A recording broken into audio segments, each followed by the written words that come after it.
और MSME product आम करने चाइना रू आम करचे गोटे पटे आम चाइना जिनस को बॉयकॉट करने कथा कौचे किंतु तांकरी प्रोडक्ट यूज करचे तांकटू इंपोर्ट करी चलचे ता फल कौन होची आम एमएसएमई सेक्टर नष्ट हो सारा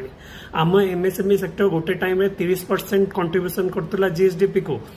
तापरे हमर सबुठ हाईएस्ट एम्प्लॉयमेंट एमएसएमई सेक्टर दउथला आपण डिमोनेटाइजेशन आनले एमएसएमई सेक्टर नष्ट हो गला तापरे जीएसटी आनले आउरी नष्ट हो गला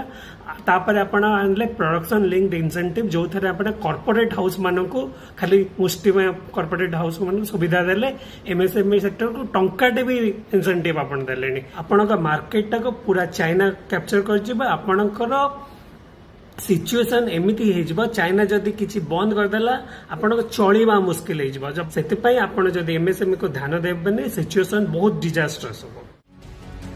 देशर आर्थिक प्रगति रे एमएसएमई शिल्पर बड़ योगदान रही।